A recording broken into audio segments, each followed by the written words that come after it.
नमस्कार दोस्तों, आध्यात्म के एक और नए अंक में आपका हार्दिक स्वागत है। दोस्तों, हिंदू धर्म में एकादशी का बहुत अधिक महत्व होता है।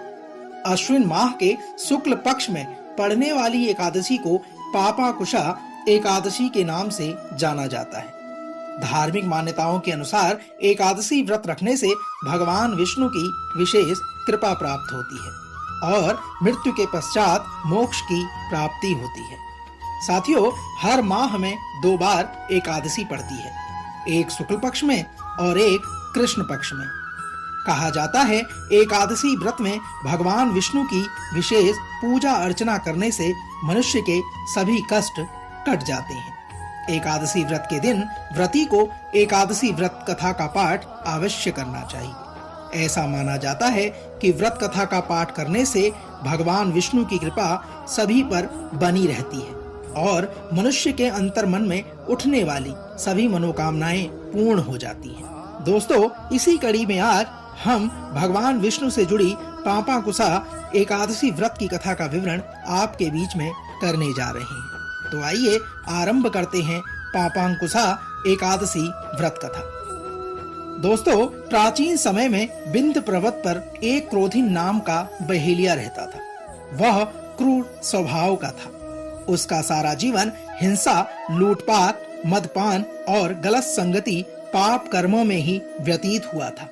अतः जब अंत समय में यमराज के दूत बहेलिये को लेने आए और यमदूत ने बहेलिये से कहा कि कल तुम्हारे जीवन का अंतिम दिन है, हम तुम्हें कल लेने आएंगे। यह बात सुनकर बहेलिया बहुत भयभीत हो गया और महर्षि अंगिरा के आश्रम में पहुंचा और महर्षि अंगिरा के चरणों पर गिरकर प्रार्थना करने लगा। महर्षि अंगिरा के चरणों में गिरकर बहेलिये ने कहा, मैंने सारा जीवन पाप कर्म करने में ही व्यतीत कर दिया है।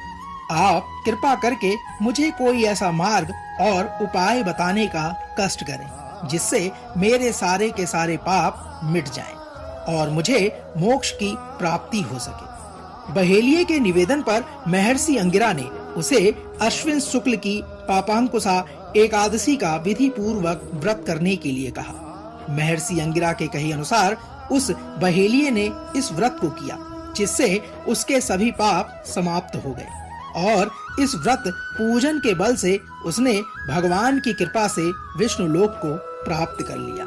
जब यमराज के यमदूत ने इस चमत्कार को देखा तो वह बहेलिये को बिना ही लिए अपने यमलोक वापस लौट गए। दोस्तों, तो यह तो थी पापांकुशा एकादशी व्रत कथा।